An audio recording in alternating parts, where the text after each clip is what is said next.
एक आदमी ने ऑफिस जाने से पहले घबराकर देखा कि उसकी बेटी सुबह सुबह लगातार 10 लाल ग्रेवी वाली मछलियां खा रही थी। इससे उसे तुरंत एहसास हुआ कि कुछ गड़बड़ है, क्योंकि उसे अच्छी तरह याद था कि उसकी बेटी को बचपन से मछली खाना पसंद नहीं था। इस समय खाना बना रही दादी ने भी यह असामान्यता देखी। 어저께 밤에 자네가 자고 있는 게 내가 다 들었어. 옆집 할매한테. शुरुआत में जोंगजू ने सोचा कि उसकी बेटी का मन कर रहा होगा, इसलिए उसने इसे दिल पर नहीं लिया। लेकिन जब वह शाम को काम से घर आया तो उसने पाया कि उसकी बेटी किसी और की तरह लग रही थी। उसने बस इतना पूछा कि क्या उसने होमवर्क पूरा किया है, लेकिन यह सवाल करते ही बेटी गुस्से से भर गई और उसे डांटने लगी। मैं रोने के लिए मशहूर हूँ, मैं हूँ।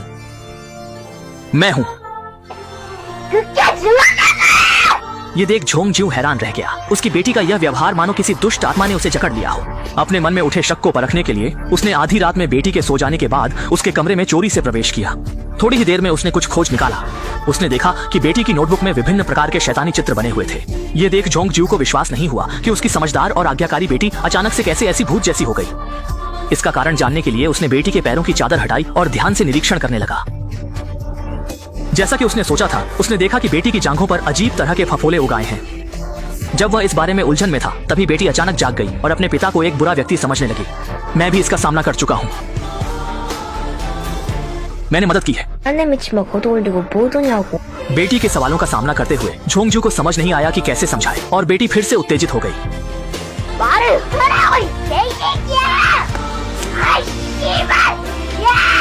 यह देख जोंगजू डर से कांप गया और बेटी ने उसे 5 घंटे तक डांटा और यहाँ तक कि उसे मारने की धमकी भी दी। इस बिंदु पर जोंगजू पूरी तरह से मान गया कि उसकी बेटी जरूर किसी बुरी चीज के प्रभाव में आ गई है। बेटी के शरीर से बुरी आत्मा को भगाने के लिए अगले ही सुबह जोंगजू ने भारी रकम खर्च कर एक तांत्रिक को बुलाया। जैसा कि उम्मीद थी, जैसे ही जादूगर ने कमरे की टेबल पर देखा, उसे तुरंत एहसास हो गया कि कुछ गलत है। फिर बिना कुछ कहे वह बाहर चला गया और सीटी बजाई। कुछ निरीक्षण के बाद उसने पास की 3 बड़ी मटकों पर ध्यान केंद्रित किया और जोंगजू को एक लाल ढक्कन वाली मटकी लाने का आदेश दिया। जैसे ही जादूगर ने मटकी को तोड़ा, उसमें एक मृत कुआं मिला। इससे स्पष्ट था कि किसी ने लड़की पर कोई शाप डाला है। लड़की के शरीर से बुरी आत्मा को निकालने के लिए जादूगर ह्वांग दाजी तुरंत आंगन में अनुष्ठान करने लगा। जब लड़की ने यह दृश्य देखा तो उसका चेहरा तुरंत विकृत हो गया।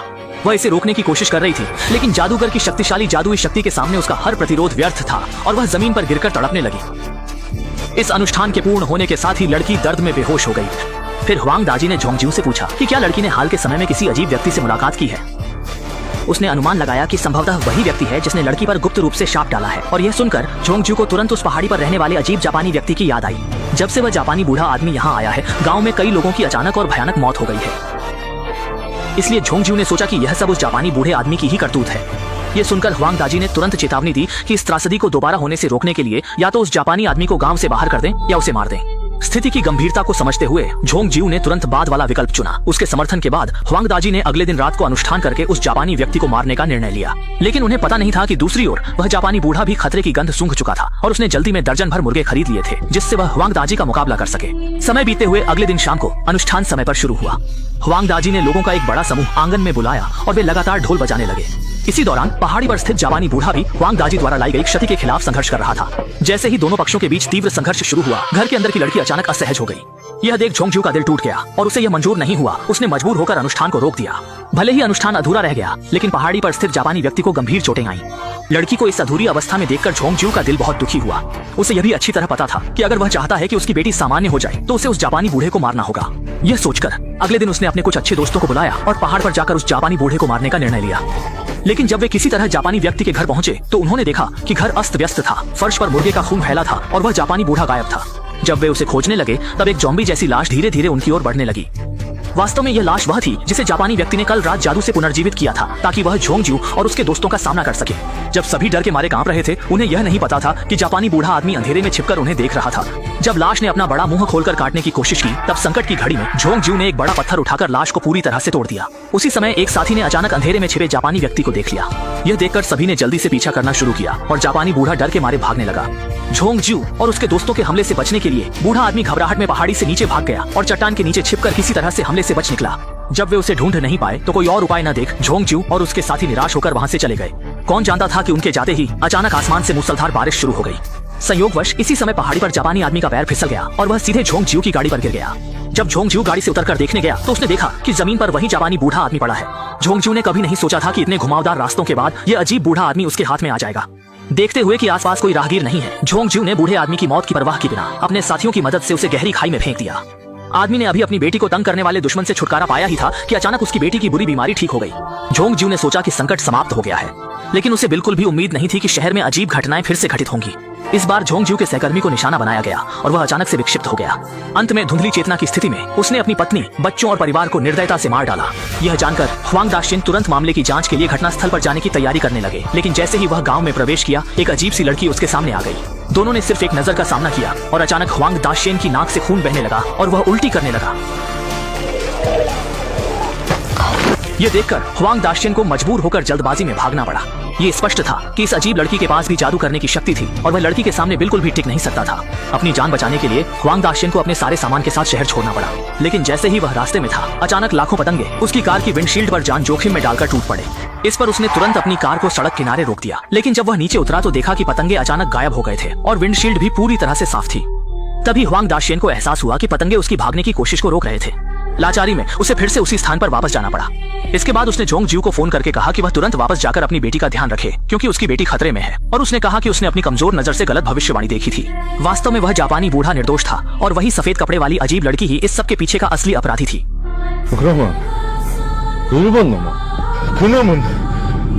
그녀를 잡아 죽이려는 것이요. यह सुनकर झोंग ज्यू तुरंत ही घर की ओर दौड़ा। जैसा कि उम्मीद थी, कमरे में उसकी बेटी सचमुच रहस्यमय तरीके से गायब हो गई थी। ये सोचते हुए कि ह्वांग दाशिन ने पहले कहा था कि वही सफेद कपड़े वाली अजीब लड़की ही असली अपराधी है, इसलिए झोंग ज्यू चारों ओर उसकी तलाश करने लगा। कुछ ही देर में वह उस डरावनी लड़की से आमना सामना कर बैठा, जिसके बारे में ह्वांग दाशिन ने बताया था। वह अभी ही पहुंचा था। वह अपनी बेटी के ठिकाने के बारे में पूछने ही वाला था जब लड़की ने उसे चेतावनी दी कि झोंग ज्यू कभी वापस न जाए, नहीं तो उसका पूरा परिवार दुखद मौत मरेगा। इस बात से झोंग ज्यू को फौरन उलझन महसूस हुई। वह समझ नहीं पा रहा था कि वह घर क्यों नहीं जा सकता। तब महिला ने बताया कि पहले उसने जिसे खाई में धक्का दिया था, वह जापानी व्यक्ति मरा नहीं था, क्योंकि वह अमर शरीर वाला राक्षस है। उसकी बेटी को राक्षस ने मानसिक रूप से नियंत्रित करके गायब कर दिया था और वह यहाँ इसलिए है ताकि राक्षस के आने का इंतजार कर सके। 내가 덫을 쳐놨으니까 잡힐 때까지 음료수 기다려. ये सुनकर झोंग ज्यू फौरन डरकर स्तब्ध हो गया। उसके प्रतिक्रिया देने से पहले ह्वांग दाजियान ने उसे दोबारा फोन किया और कहा कि वह लड़की की बात पर कभी विश्वास न करे और झोंग ज्यू को तुरंत घर लौटने का इशारा किया, नहीं तो उसकी बेटी का खून बह जाएगा। लेकिन लड़की ने उसे बताया कि वह ह्वांग दाजियान की बात पर बिल्कुल भी विश्वास न करे, क्योंकि ह्वांग दाजियान और जापानी व्यक्ति एक ही जैसे हैं। अब एकमात्र तरीका यही है कि गांव के बड़े मुर्गे के 3 बार बांग देने का इंतजार किया जाए, तभी राक्षस का खतरा समाप्त होगा और झोंग ज्यू घर लौट सकेगा। ये सुनकर झोंग ज्यू बहुत उलझन में पड़ गया, क्योंकि दोनों की बातें विश्वसनीय लग रही थी और वह तय नहीं कर पा रहा था कि किस पर विश्वास करे। जैसे ही वह इस पर बेचैन हुआ, लड़की ने उसका हाथ कसकर पकड़ लिया। इस समय झोंग ज्यू ने डर के साथ देखा कि लड़की का हाथ असाधारण रूप से ठंडा था। उसने तुरंत समझा कि उसके सामने खड़ी लड़की ही असली राक्षस है और इसी कारण उसने दृढ़ता से ह्वांग दाजियान पर विश्वास करने का निर्णय लिया। वह बिना समय गवाए घर की ओर तेजी से बढ़ चला। लेकिन झोंग ज्यू को यह नहीं पता था कि उसकी बेटी पहले ही घर पहुंच चुकी थी और वह भूखे भूत की तरह फ्रिज से खाना निकालकर खाने लगी। जैसे ही परिवार अचंभे में था, लड़की ने मेज पर रखी फलों की चाकू की ओर देखा। जब झोंग ज्यू घर लौटकर आया, तब तक सब कुछ बहुत देर हो चुकी थी। घर के अंदर पहले ही खून की नदी बह रही थी। परिवार के सदस्य खून में लथपथ पड़े थे और लड़की जमीन पर बैठकर चुपचाप आंसू बहा रही थी। वह समझ नहीं पा रही थी कि उसने सब कुछ इतनी स्पष्टता से बताया, फिर भी झोंग ज्यू ने उस पर विश्वास क्यों नहीं किया। उसी समय पहाड़ी पर मौजूद जापानी व्यक्ति पूरी तरह राक्षस में बदल गया।